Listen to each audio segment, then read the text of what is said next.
allez bien. Je suis contente de vous retrouver pour une nouvelle vidéo. Aujourd'hui, je vais vous parler de mes produits terminés du mois de janvier.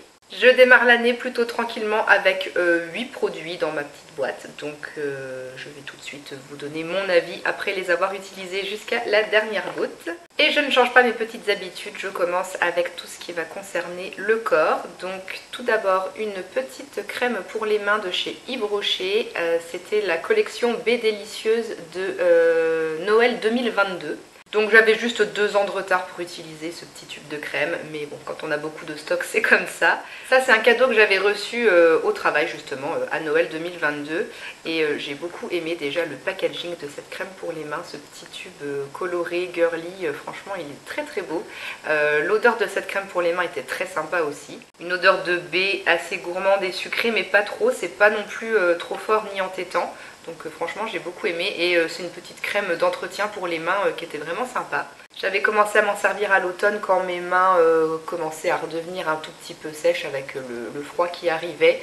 Donc en crème d'entretien c'est bien. Après si vous avez les mains vraiment très desséchées, très abîmées, qui tiraillent, ça sera pas une crème assez costaud. Mais pour une hydratation légère et redonner un peu de souplesse aux mains et puis entretenir tout simplement la peau si on n'a pas trop de soucis, franchement elle est très bien, elle fait le boulot, très plaisante à utiliser, la texture pénètre assez bien, laisse pas de film gênant.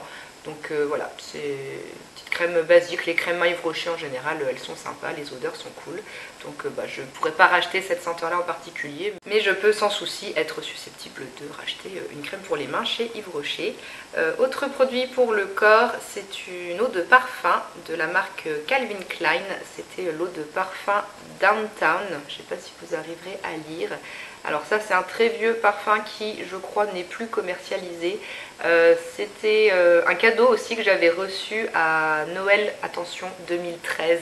Je crois que c'est d'ailleurs à la fin de l'année 2013 que ce parfum était sorti et c'est un flacon qui avait quand même une petite valeur sentimentale pour moi parce que il m'a été offert par les parents d'une petite fille que je gardais à l'époque. Mon premier boulot après avoir obtenu le diplôme d'auxiliaire de puériculture, c'était dans une agence de garde d'enfants à domicile. Donc en fait, l'agence me mettait en contact avec des familles pour venir garder leurs enfants chez eux à leur domicile. Et une des premières, c'était la deuxième petite fille donc que j'allais garder chez elle les matins. Les parents étaient vraiment très sympas, c'était des amours. Et à Noël, ils m'avaient offert ce parfum.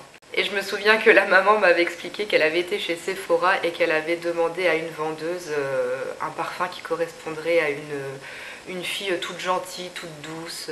Ce parfum lui inspirait vraiment la douceur et la gentillesse, elle trouvait que ça me correspondait et j'avoue que c'est plutôt vrai. C'est un parfum que j'ai vraiment beaucoup aimé. J'ai pas été consulter les notes avant de commencer la vidéo pour ce parfum. Moi je suis nulle pour reconnaître les odeurs de parfum, mais c'est vraiment une odeur vraiment très fraîche, légère, c'est féminin, c'est fleuri. C'est vraiment pas un parfum entêtant et j'ai adoré vraiment cette odeur. Donc bon, je l'utilisais principalement pour me parfumer le week-end pour les soirées, mais pas trop en semaine. Je voulais l'économiser en fait, j'avais pas trop envie de le finir, mais bon ça y est. Après 11 ans, il était quand même temps que je le termine, mais en tout cas en 11 ans, l'odeur n'a pas du tout tourné. Franchement, il sentait toujours aussi bon comme au début. Donc voilà pour ce parfum que je ne pourrais, je pense, malheureusement pas racheter, à moins peut-être le retrouver sur Vinted ou je ne sais quoi. Mais vraiment, j'ai adoré ce parfum. Il me correspond vraiment beaucoup, les odeurs féminines, fraîches et fleuries. C'est vraiment tout ce que j'aime. Côté cheveux, un seul produit terminé en janvier, c'est pas un échantillon, c'est vraiment une grosse dose d'essai, ça faisait 25 ml, du masque cheveux Goutte Miracle de John Frieda, masque disciplinant anti-frisottis. Ça faisait quelques temps quand même que ce truc traînait dans un tiroir et je crois malheureusement que ce n'est plus commercialisé non plus parce que en le cherchant sur internet je ne l'ai pas retrouvé. Bon, après je pense qu'il doit exister maintenant un autre masque un peu équivalent chez John Frieda, mais en tout cas celui-ci je l'ai adoré. Avec ce puissant masque cheveux disciplinant anti-frisottis infusé à l'huile d'avocat, commencez à transformer vos frisottis et cheveux indisciplinés en un style souple et sous contrôle. C'est exactement ça. Avec ce masque, j'avais vraiment des cheveux domptés. Ils étaient vraiment bien disciplinés et sans frisottis. Je l'ai utilisé quasiment que les samedis, pour mon shampoing du samedi, avant de me lisser les cheveux. Et franchement, avec ce masque, j'avais le lissage qui était vraiment facilité et qui tenait super bien. Aucun frisottis, aucun cheveu indiscipliné. Et puis franchement, la chevelure, elle restait vraiment toute souple, douce et légère. Et ça alourdissait pas du tout. Il y avait vraiment pas besoin d'en mettre beaucoup. En plus, avec ça, je pense que j'ai pu faire peut-être 6, 7 voire 8 utilisations. Et puis ça sent super bon les produits de coiffeur en plus. Donc vraiment super masque. Bon, après au niveau de la compo, pas de surprise. Il y a pas mal de silicone, il y en a quand même beaucoup. Mais moi j'applique pas ça sur mes racines, j'applique vraiment sur les longueurs jusqu'au niveau des oreilles à peu près. Donc ça me gêne pas qu'il y ait des silicones sur cette partie là de mes cheveux. Donc voilà, vous l'aurez compris, un chouette masque que j'ai adoré à l'utilisation aussi, c'est super agréable. La matière, vraiment, on sent qu'elle enrobe bien le cheveu, ça démêle mais instantanément. Au rinçage, on sent vraiment les cheveux qui sont tout souples, tout doux, tout légers. Et puis même une fois sec après les avoir lissés, c'est une sensation qui perdure. Donc vraiment top ce masque, j'ai adoré. Très belle découverte, il faut que je retrouve un truc équivalent parce que franchement super. On arrive à la catégorie des soins visage et là je vais vous parler d'un gros flop. C'est l'huile démaquillante de la marque Nakomi. J'avais acheté ça sur Beauté Privée. C'est une marque que je connais déjà parce que j'avais aussi sur Beauté Privée acheté le gommage pour les pieds que j'avais beaucoup aimé. J'ai aussi offert à ma meilleure amie. C'était un duo gommage et crème pour le corps je crois et il me semble qu'elle m'avait dit que c'était top aussi, elle avait bien aimé. Donc je me suis dit que j'allais tester l'huile démaquillante, j'avais besoin d'en racheter une. Et franchement non, ça c'est un flop. Je pense que cette marque est certainement très bien pour les soins corporels, mais les soins visage, en tout cas cette huile démaquillante elle est vraiment pas efficace, c'est pas agréable à utiliser. Alors bon, déjà au niveau du packaging, pas top. C'est un petit bouton comme ça que vous appuyez, vous faites sortir le produit sur votre main, mais après quand vous refermez, je sais pas, il y a un truc qui fuit quelque part, mais à chaque fois, moi, il y avait plein d'huile qui dégoulinait. Enfin, c'était tout gras, c'est pas top. Ensuite, je n'ai pas aimé la texture de cette huile.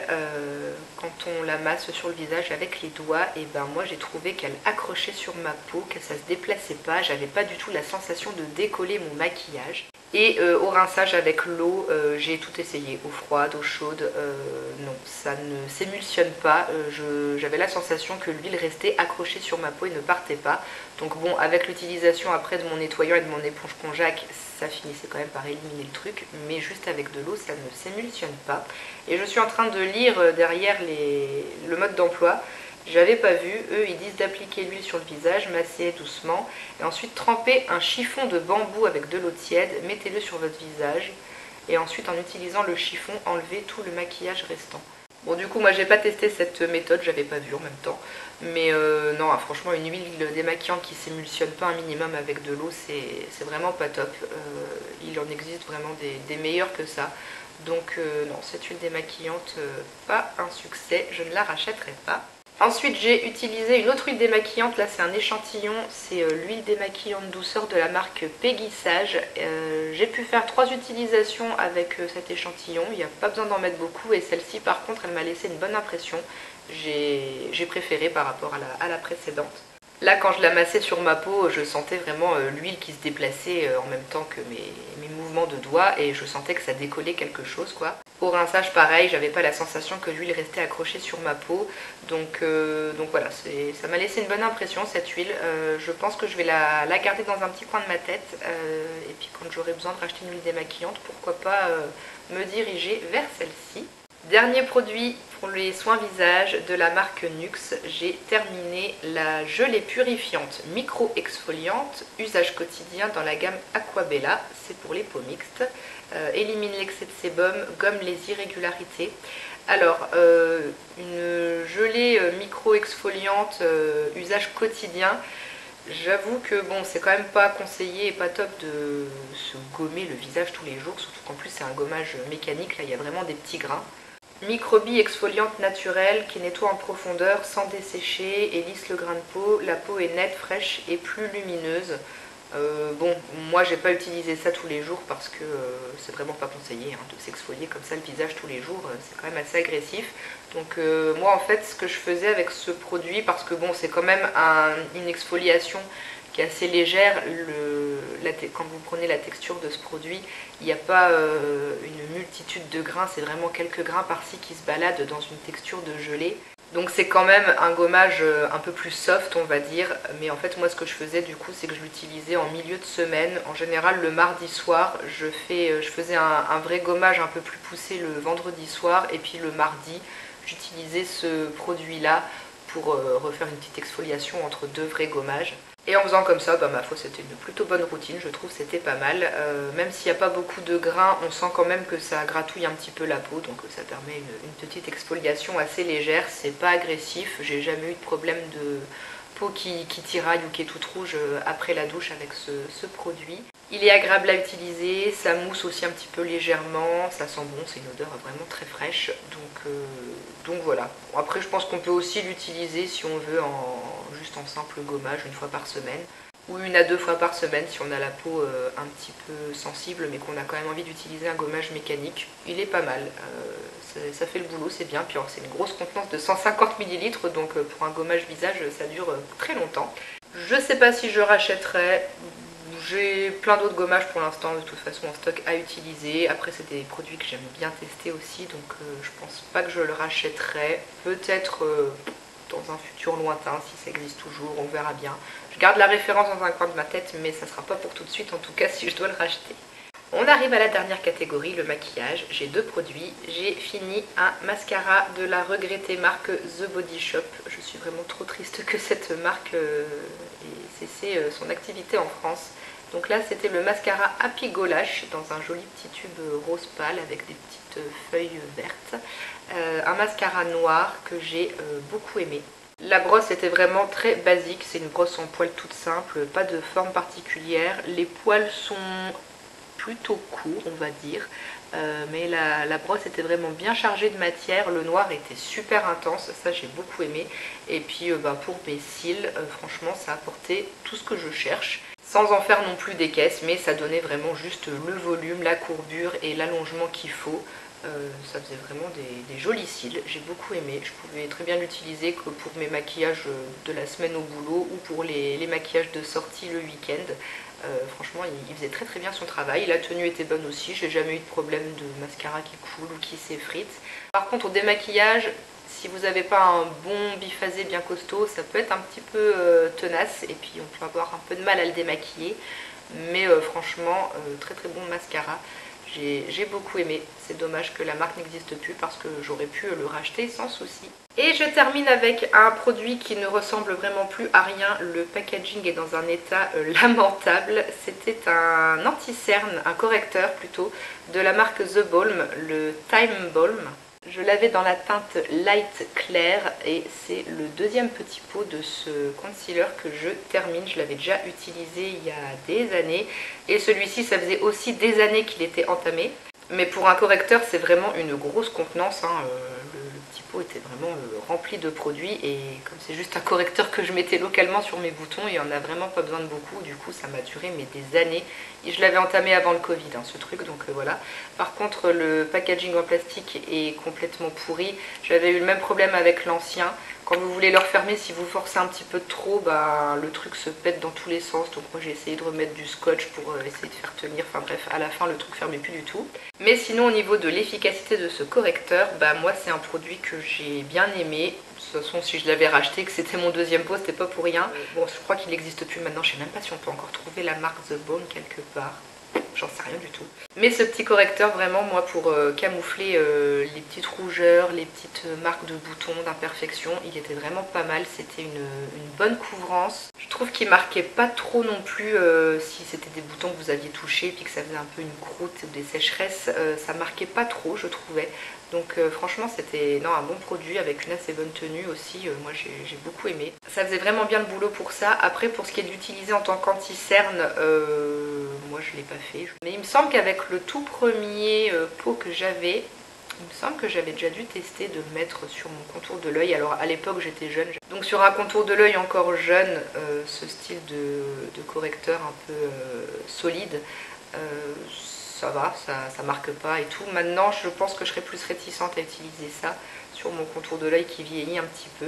Je préfère des anti-cernes liquides. Cette texture là je pense que ça pourrait un peu plomber le regard. Donc voilà, mais en tout cas pour correcteur en tant que correcteur de couleur on va dire sur les imperfections, les taches, tout ça, ça faisait vraiment bien le boulot, ça j'ai bien aimé. Mais je rachèterai pas parce que je crois que ça n'existe plus de toute façon. Et bien voilà, je vous ai donné mon avis sur les 8 produits que j'ai terminés au mois de janvier. J'espère que la vidéo vous aura plu. Je m'excuse si des fois ma voix s'est mise à faire des trucs un peu bizarres, mais ça va faire une semaine que j'ai la gorge complètement irritée avec une toux sèche. Le petit sirop phytoxyl au goût de miel est vraiment très très bon, mais il fait vraiment aucun effet. J'ai toujours autant la gorge irritée et l'envie de tousser, c'est horrible. Bref, je vous laisse. J'espère que la vidéo vous a plu. Je vous attends dans les commentaires si vous voulez parler avec moi. Et puis en attendant la prochaine vidéo, je vous fais plein de bisous et puis je vous dis à bientôt. Ciao!